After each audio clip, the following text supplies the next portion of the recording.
Hi guys! So we are here right now at Leora Homes na Cavite, no? And currently guys, andito tayo sa amenities area. So this is guys the clubhouse, no? So hindi mo mai-imagine na ang binibenta natin mga properties dito is around 2.5 lang. Kasi sobrang ganda ng amenities niya. As you can see guys, that's the swimming pool. And this is the clubhouse. And meron tayo doong basketball court, covered court, no? Wow!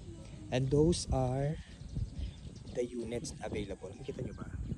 Ayan. Okay.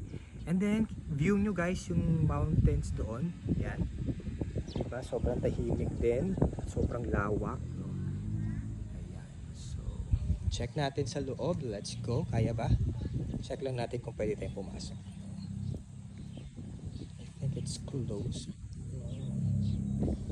Try natin buksan if kaya. Pwede. So malamang sarado siya. So ikot lang tayo guys. Baka pwede.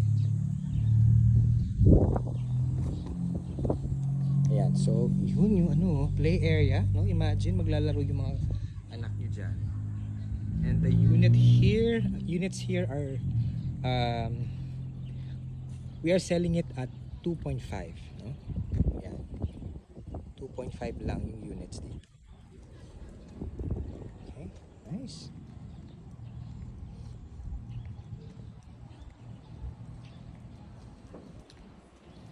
Check lang natin yung kung kaya tayo makapasok sa may swimming pool o kailangan natin ng access.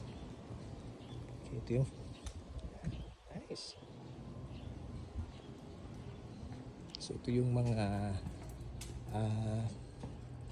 toilet and bath or shower area. Okay. And here we wala na pala guys. Yun. So yun. So if you are interested and you wanted to check the unit, comment down below or message us through Viber, WhatsApp, or Telegram. Nice. Okay, yan, no? Lalaro dyan, no?